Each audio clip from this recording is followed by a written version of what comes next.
မင်္ဂလာပါပရိသတ်ရဲ့စင်ဖြူရိုမီကြံစုပ်ဆော်တဲ့စကားပုံကိုကြားဘူးကြမှာပေါ့နော်လူတစ်ယောက်ရဲ့အရှင်ကဘာကိုအသုံးချပြီးအလွယ်တကူကိုကျူးချတာမျိုးပေါ့ဒီနေ့တော့ဒီစကားပုံလေးဘလို့ဖြစ်လာတယ်လဲဆိုတာကို 3D မြန်မာမှုဒီဇိုင်းလေးနဲ့ပုံပြင်ပြောပြမယ်ဗျာဟိုးရှိတုန်းကမြန်မာနန်းတော်ကြီးတစ်ခုမှာပေါ့အင်မတန်ကြက်တီရရှိလာတဲ့စင်ဖြူတော်ကြီးတစ်စီရှိတဲ့သူ့နာမည်ကဘုံမောင်နဲ့ပြောစင်ဖြူတော်ဆိုတော့သူ့အတွက်အစားအစာဆိုရင်လည်းအကောင်းဆုံးရွှေချမ်းတကြားချမ်းတွေကိုပဲရွေးပြီးဆက်သက်ထားတာပေါ့ဒီမှာရင်ဖိုးလေဆိုတဲ့မြောက်ကလေးတကောင်ကအဲ့ဒီချမ်းတွေကိုမြင်ပြီးတွားရည်ကြနေတော့ဒါပေမဲ့ဘရင်အဆောင်တွေဝိုင်းနေတော့သူဘယ်နာကပ်ရမလဲချမ်းကလည်းစားခြင်းအဆောင်တွေကလည်းကြောက်ရနဲ့ဒုက္ခရောက်နေတာပေါ့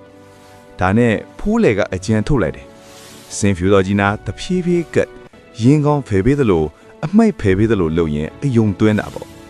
သဘောကောင်းတဲ့စင်ဖြူတော်ကြီးကသူ့ကြောပေါ်တက်ခွင်ပေးလိုက်ရော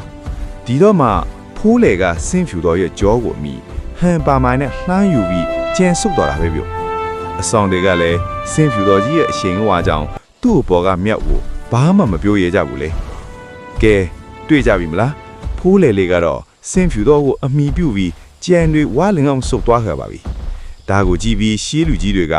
ကိုယ်စမတ်ရဲ့နဲ့မထုတ်ဖဲသူများအရှင်ဝါနဲ့အချောင်လိုချင်သူတွေကိုစင်ဖြူတော်မီကြံဆုပ်တယ်လို့တင်စားခေါ်ပေါ်ခဲ့ကြတာပေါ့ဗျာပရိသတ်ကြီးတို့ရေ